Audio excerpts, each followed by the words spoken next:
of 1530. Today we're going to be discussing the brutal hardcourt stretch of the year. We're going to talk about the tournaments that have happened in Canada, as well as in Washington, D.C. and Cincinnati. And now the U.S. Open is upon us. We've already had one day of play. We're actually in the midst of a second day right now as we're recording. So there's been some good matches so far. So we'll talk about who's looking hot coming into the hardcourt season, who's already out of the U.S. Open, and who we're looking to as favorites and kind of what stats are going to be key in order to pull off a U.S. Open victory. So again, we're going to talk about the young guns, maybe how they're not measuring up. We'll talk about some of those matches and how the big three just continue to dominate. Matt, we're going to start off with the stat of the day here. I'll go ahead and give the stat of the day. My name's Ben. I'm Matt. Let's hear it. Let's do it. Stat of the day. So this is way back. This is the City Open in Washington, D.C. This was in the beginning of August. So Tsitsipas and Kyrgios stats, they were just really, really interesting. They played a really thrilling semifinal match, 3-setter, tiebreak in the third, 9-7 in the tiebreak, super tense. But just some of their stats are crazy. So I'll go ahead and read some of them off. First serve percentage, Tsitsipas, 69%. Kyrgios, 70%. Win percent on first serve, 82% for Tsitsipas, 80% for Kyrgios. Then you go into the break points. They each won 2 break points.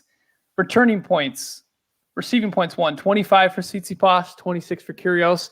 Points won for the match, 90 to 90 for Kyrgios. Games won, 16 for Tsitsipas, 16 for Kyrgios. It just goes on and on. They had so many points that looked identical. If you looked at the box score, you looked at the stats. So Kyrgios did actually come out on top and actually ended up winning that entire tournament.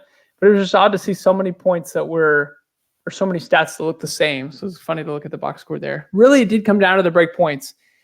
The Kyrgios only had 3 opportunities, but he took better advantage of those opportunities. Tsitsipas had 8 opportunities, only converted 2. So like we always say, break points, those are the big points that matter in the end.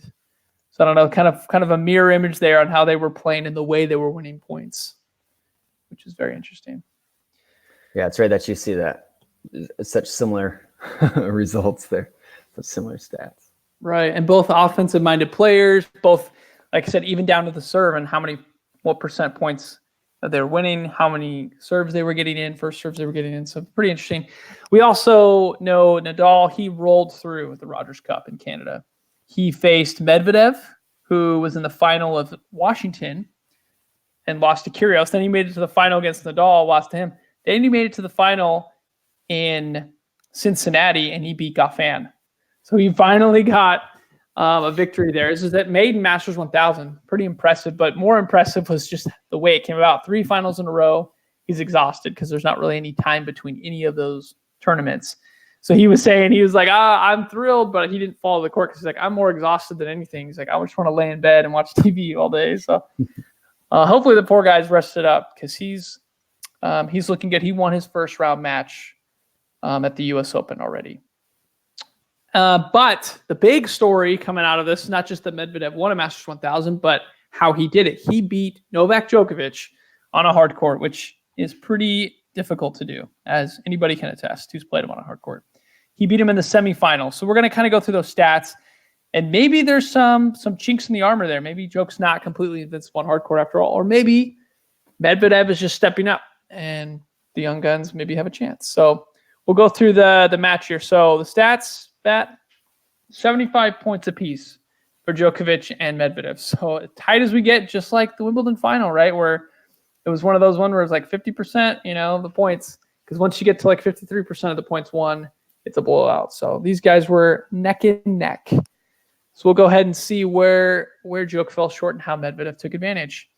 So each of them, Medvedev had served up 10 more aces, 16 aces to Djokovic 6. First serve points won, 78% for Medvedev to 72% for Djokovic. Djokovic, that's a little low. He's a little bit higher than that. He's around that 78. Second serve points won, 42% for Medvedev. Ooh, that's terrible. To 62% for Djokovic. And then the break points saved. Djokovic didn't save any, 0-for-3. Medvedev saved 1 out of 2, 50%. And then, of course, on the return side, Djokovic, I think, just having a little bit of a rougher day. He only returned 22% of the first serve points compared to 28% for Medvedev. Second serve return points won. Obviously, Djokovic did well there, 58% to Medvedev's 37%. So overall, he only won 33% return points for Djokovic. That's not usually up to par for Djok. So yeah, kind of a weird match. Medvedev surprised how bad his second serve was as far as points were going, but he was actually hitting big second serve. So a lot of those points he won just because he was going so big. Just once they got into rallies, Djok was winning those rallies on the second serve. Anything from the numbers there that stands out to you, Matt? No, I think it's basically the same thing. I was going to point that out. It's interesting. It's kind of one of those games that if I were just looking at the stats, I would think, well, this probably went to Djok simply because of that stat, right? I mean, Medvedev only won 42% of his second serve points. And sure, his first serve percentage was at 78%, but, you got to win both sides of it. And obviously, I think it comes down to those break points again. Medvedev was able to capitalize when it mattered. He won all three of those chances and was able to save at least one of the break points that he faced of the two. And so, again, it comes down to just those few important points, and Medvedev was able to capitalize and convert, whereas Djok couldn't do it. So, right, and the one big thing, like I said, he won 72% of his first serve points. One Djokovic did. That is off of his career high or career on hardcourt. So he's kind of had an evolution. He started off early in his career in the 60s. Kind of see it kind of a graph that kind of humps up and eventually turns upward. So once he started winning slams, he was in the 75-ish range. He's now gone up to his career high, which looks like on the graph, 76% this last year. So not as good as the Federer. We'll get into the Federer and Nadal's and how they're doing. But on a hardcourt, 76% is really, really where he should be. So he was a little bit down on that, only 72%. Yeah. So maybe those are the couple points here and there that he needed. Yeah, that's a good point. It was a razor-thin match, but I think just it showed even a small dip in his form on first serve points cost him the match. And credit to Medvedev for sticking it to him. Yeah, taking advantage of it. Pretty much. We'll talk about Federer. So had a little bit of a Wimbledon hangover. He did not play Rogers Cup. He skipped that, but he, just like Djokovic, went and played Cincinnati. So in his third round match, he faced Andrei Rublev, who's had a lot of injuries, but he's a young gun. I watched him at Indian Wells. He's got a really good forehand and backhand, actually. He's a very good player. And he took down Federer, and it was his quickest defeat in 15 years. Straight sets, 6-3, 6-4. It was just it was kind of an impressive beatdown by Rublev. Fed was definitely off, but Fed afterwards said, you know what, his defense and offense was just too good. He was all over the place. And so those numbers were a little bit shocking. So Rublev, 82% first serve points won. That's where you want to be if you want to win a hardcourt match. Federer was all the way down to 63%. He's usually there around that 80%. So he did not have a good day serving or even backing up that first shot right after the serve. Second serve points won, 53% for Fed, 57% for Rublev. So really you can tell just from those first two stats, Fed wasn't returning Rublev's serve very well, and he wasn't serving very well, at least on the first serve side. And so that led to an extremely lopsided match. And Federer was just kind of out of it from the start, unfortunately. But hopefully that's just some rust. He played a good first-round match last night. He had to come from behind the first set against a really talented Indian. We're going to talk more about those stats, but he ended up winning that match. So maybe Fed can kick off the rust and keep it going. Yeah, that would be interesting to look at. And maybe I'll look at this before our next podcast. Yeah, I wonder how many straight set losses the big three have had. Because I bet it's way not low. many. Not many. Yeah, it's got to be, right? They usually at least take one set off their opponents. Anyway. No, that's fascinating. That's super fascinating. Yeah, because Federer, the only one I can think of for Federer is Tommy Robredo. And you're talking about in majors, right? Or just in general? Sure, in major. Yeah. I mean, you can limit it to majors. I'm sure it's even lower in majors. Exactly. It's going to be even lower in majors. Yeah, because the only one I could think of in majors is Tommy Robredo, 2013 U.S. Open. Federer was struggling with back issues, but he lost in 3 straight sets. And it's Tommy Robredo, so not exactly even someone top ranked, but yeah, it would be interesting to look up that stat.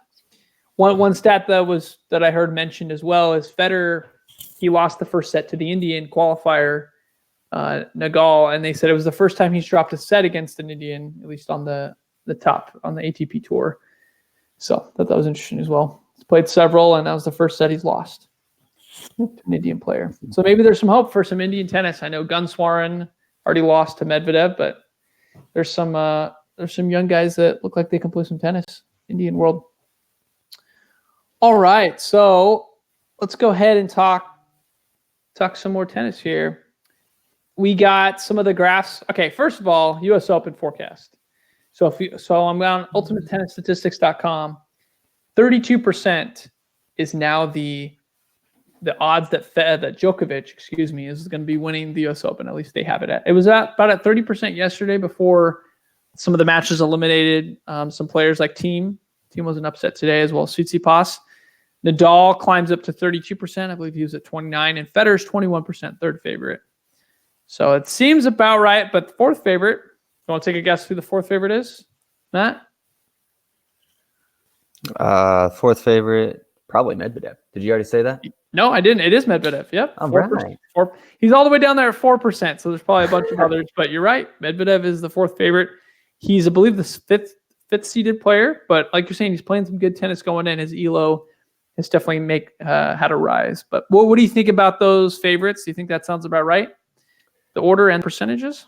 Yeah, I mean, you definitely can't count out Djok, right? I mean, sure, he lost in his tune-up match, but it's Djokovic, and we're playing 5 sets now, and so he's just too good. He's won, 4 of the last 5? No, is that right? 4 of the last 5 US Opens? I think that's I don't know about that for US Open, because he's actually never, interestingly enough, he's won, I think, 3 US Opens, but he's never defended his title at the US Open, which I think is there you go. super weird. Okay, well, he's won a lot at the U.S. Open. Yes. I'll say it that way. Yes. So he's very good on the hard court. And so, we'll see what happens. I think Rafa Nadal right there next to him is probably solely based on his draw.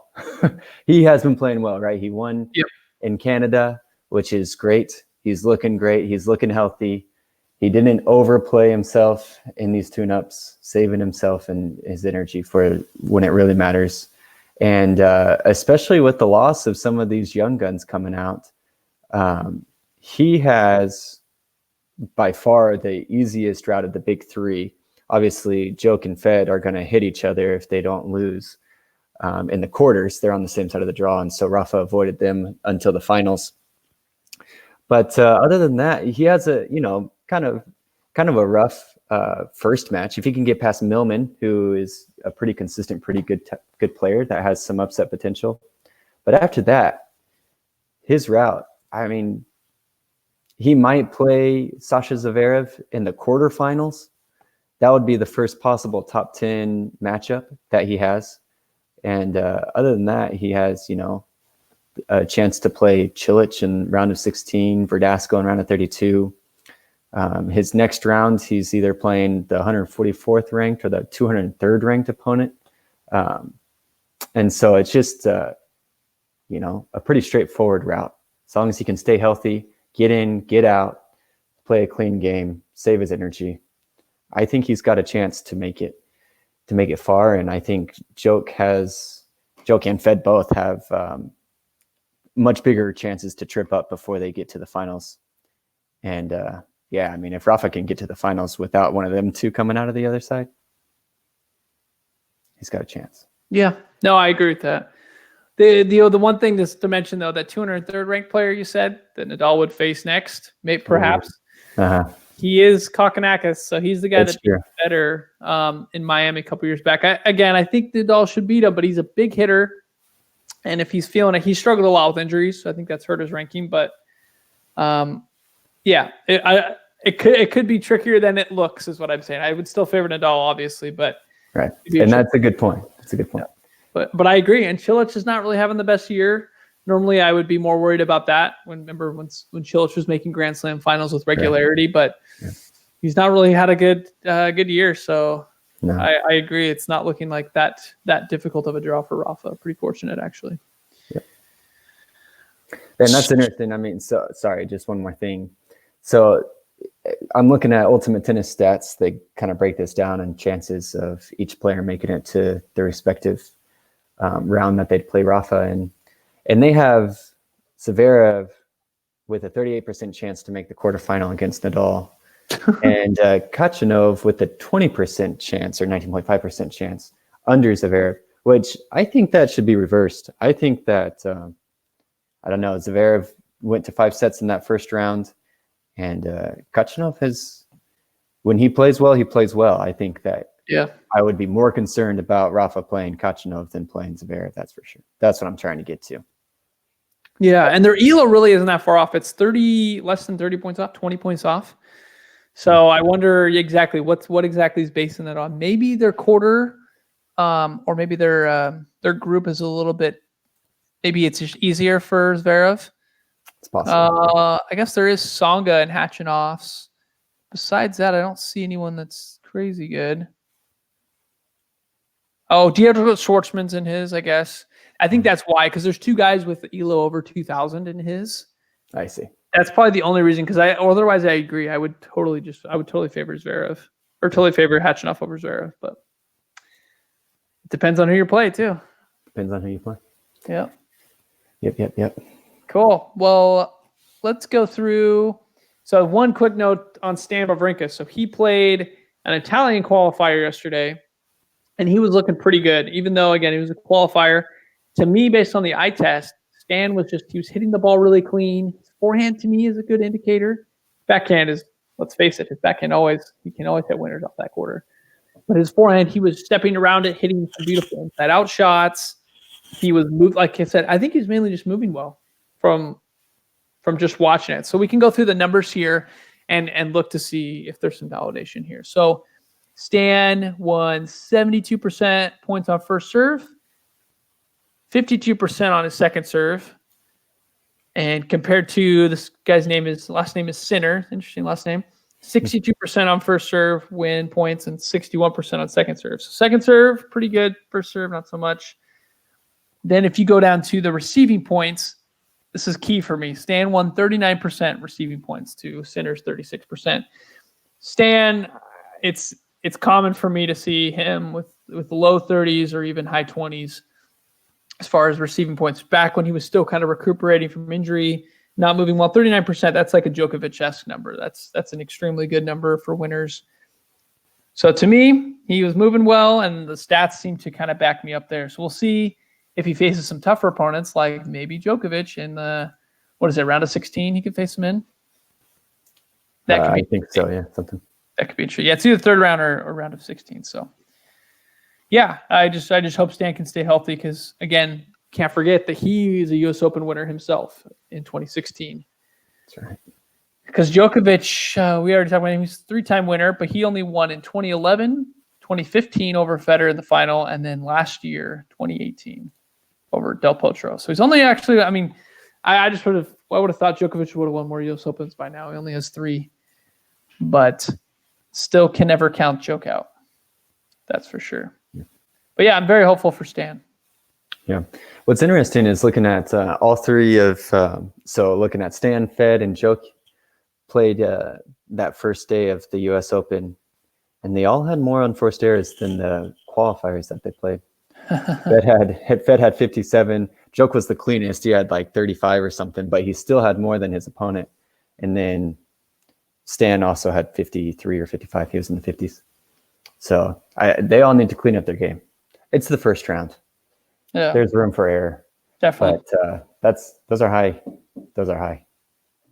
Oh, you want to get this key of the match for Stan Wawrinka? So IBM puts out keys to the match, right? So they give different stats that they think will, based on who the player is and their playing style versus who they're playing, is some interesting matchups. So one of them was place drop shots shorter than 10.2 feet from the net. And he did that in all but the first set. So he did that second through the fourth set.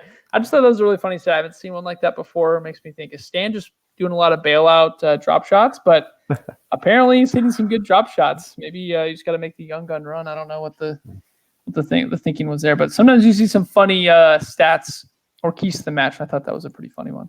That is interesting. I did see some of his droppers last night, and they were pretty. He was hitting that ball well. Yeah.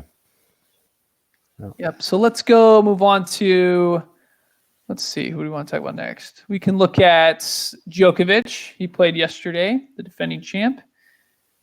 Looking pretty dang good. So 84% win on first serve. Much better than the Medvedev one, right? Where he was in those low 70s. So 12% better. And it really helped him win the match. He pretty much had a stranglehold. It was a little bit tricky to get the first break in the first set.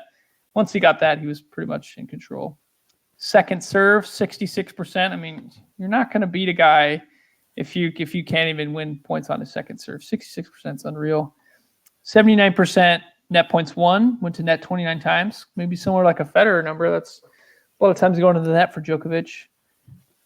Then he won 36% break points. Overall receiving points won 42%, almost, because his opponent won 23% receiving points. So getting close to double-ish range.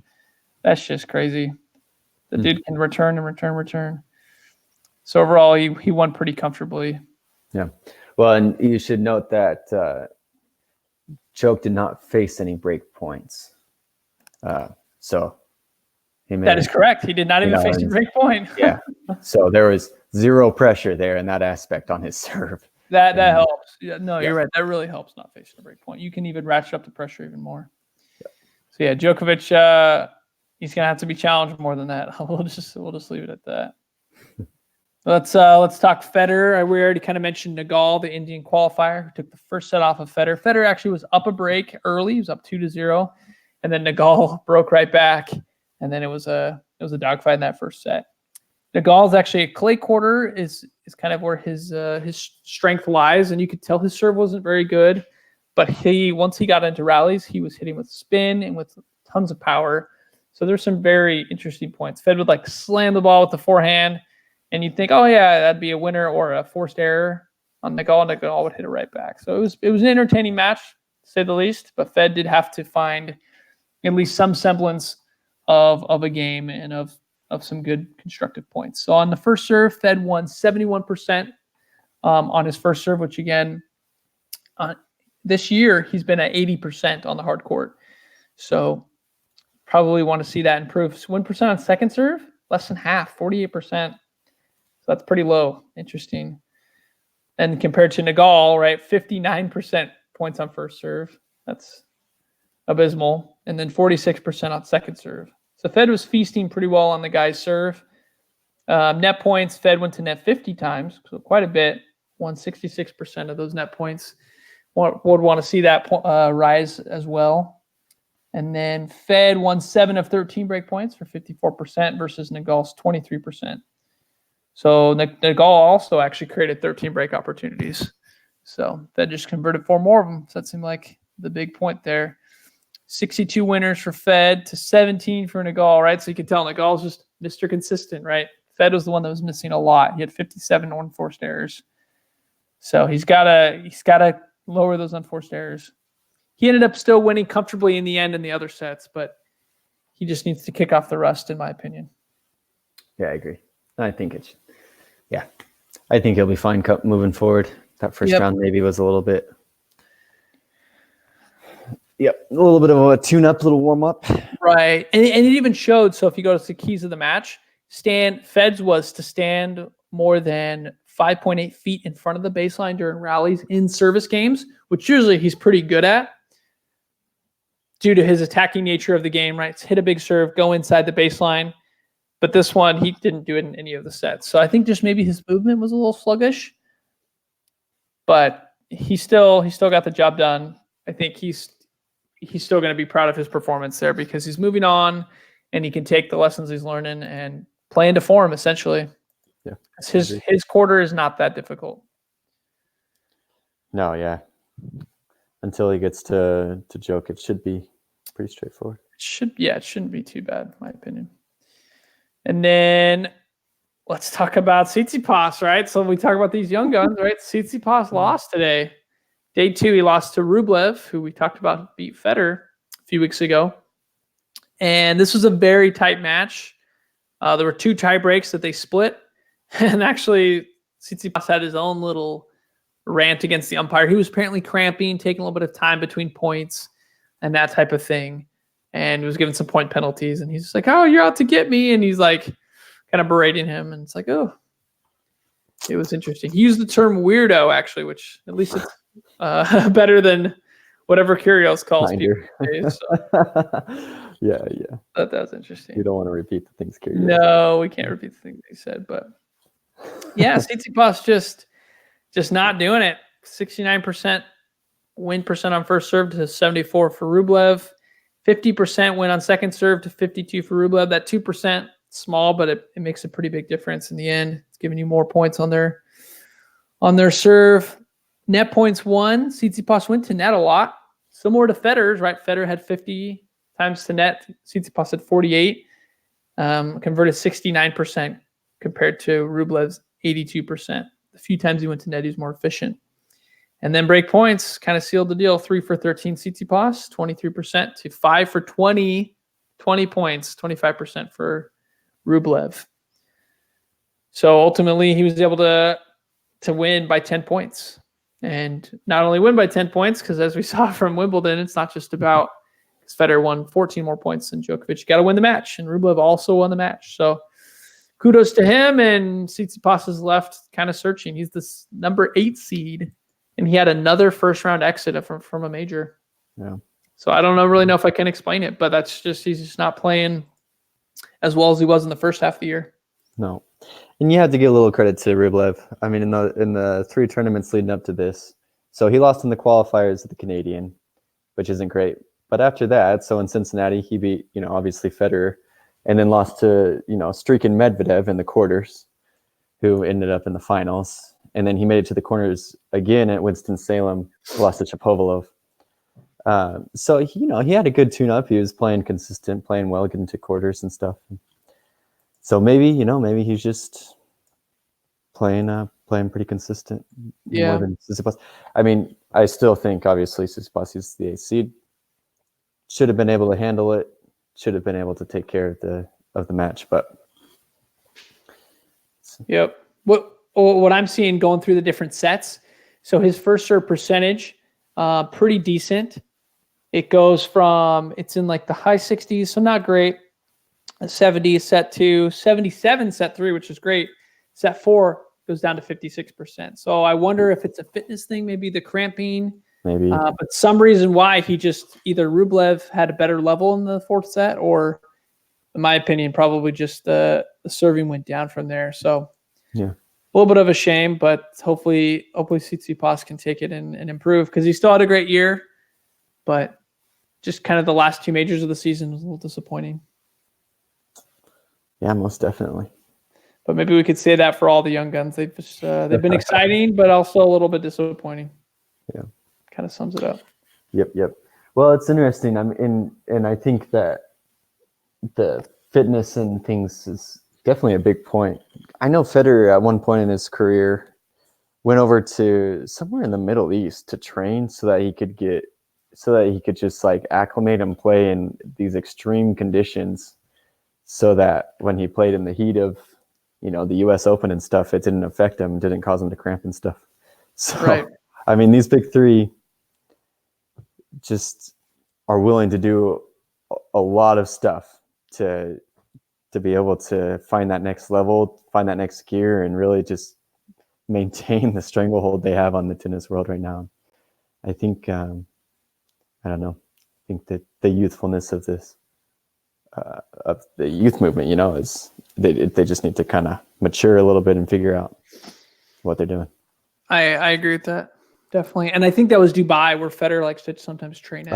Yeah, that's it. And unfortunately, Tsitsipas maybe didn't get an invitation, because other times other players really? go with him. Yeah, like Luca Pouille, I think, was with him for a bit. So Tsitsipas needs an invite, and then he can go work on the fitness. That's right.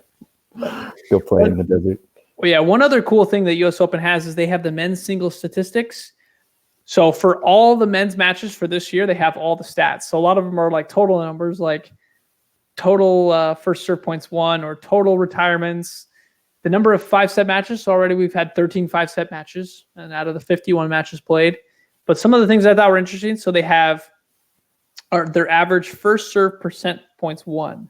So 71%, because we keep talking about that number for hardcourt, for attacking games, and Wimbledon as well on grass. It's a pretty important number. So 71% and then 49% for second serve points won. So those are kind of your averages. Again, I would more base it on what the players' averages are, especially those players who have won majors in the past, to see, hey, what worked in the past, right? What has Djokovic done in the past as far as just serve points won? Well, he should probably do similar if he's going to win again. But just kind of an interesting thing that for the average people that are winning points for first serve points, it's around 71%. And then their first serve in, also kind of one that's talked a little bit by commentators, 60% kind of for the average. So we can kind of track these averages as we go. It'll be interesting to see if they continue to go up as some of the better players remain. But I just think it's kind of an interesting stat and barometer overall. Yeah. They should split this between winners and losers. They should. That would be interesting. But, and then the last thing just wanted to talk about is I have a graph pulled up for each of the big three and kind of looking at their first serve points won on hard court and how it's improved over time. For most of the players, it's improved. So looking at Federer's, he started off in 2000, or this is 1998 when he first turned pro. It's 72%. It's risen, peaked out at 2015 at about 81%. He's rated now at 80% for first serve points won. So pretty ridiculous. He obviously relies on that first serve. It's gotten better over time, which is funny thinking about, once you hit 30 or, once you get older, it's going to slow down. No, he's actually been doing even better than when he was winning majors back in the day. So still finds a way to improve. The guy's amazing. So look for that.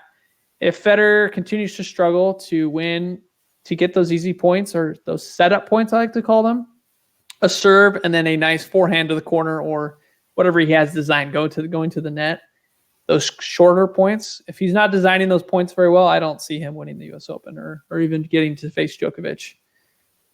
So that's one thing I'm looking for. If he plays like that and he goes closer to this number that he's played, because remember he almost won Indian Wells, he made the final, and he won Miami, and he's playing some good hardcourt tennis. So we'll see if he can continue that level. Rafael Nadal, interesting. So 2003 is 74%. He's got there some peaks and valleys. 2010 it went up to 76%. It's gone back up this year to 78% on hardcourt. So close to Federer, which you would not think of Nadal as one that wins a lot of first serve points. It's a lot all on the second serve. But Nadal has continued to also improve his game. And we'll see if he can improve the 78%. I think it'll kind of come back down personally to more of his average, but even 76% is nothing to sneeze at. So well, and he's changed his serve recently, added a little more power to it. I think shortened it a little bit or something. Interesting. So, maybe that's helping him. Maybe that's helping him. Because even last year he was down at 71%. So that's a pretty dramatic difference. Right? 78, 71, yeah. Yep. I mean that's a big enough change to win majors, to go from losing in the quarters, semis to actually winning majors. Djokovic is a more interesting graph. He started off at 64%, so very, very low in 2004. And then he rose up quickly around the time he started winning majors. I think 2008 was his first major one. He got it up to about 75%. Had a couple peaks and valleys as well, but even now, 2019, it's the best it's ever been. And it is at 76%. So again, not Federer at 80% or even Nadal at 78, but 76 for Djokovic. Again, maybe because he relies a little more on the return. He doesn't need to dominate as much in the first serve. But like I'm saying, each of these top guys, somehow they get even better is the major takeaway. And hopefully we can keep looking at numbers and keep seeing, are they actually? But based on this stat right here, they're getting better. So it's incredible that they continue to reinvent themselves. Yeah. Well, yeah, it's been fun already, even after a day and a half of the U.S. Open. So I'm excited to see what more matches are in store for us and see if we get any of the marquee matchups. Federer and Nadal, amazingly enough, have still not faced each other at the U.S. Open. And if they're going to face each other this year, they can only face each other in the final. So, well, that would be a popcorn final for sure. Whew. As long as Joke's not there, I'm happy. That's right. It says joking. Joking. Nice. Well, that's all we have for today. Please visit us at cognitionsphere.com, Our theme music is brought to us by Kevin MacLeod with excerpts from his song Cool Rock. And until next time, we will see you on the court. All right. Sweet.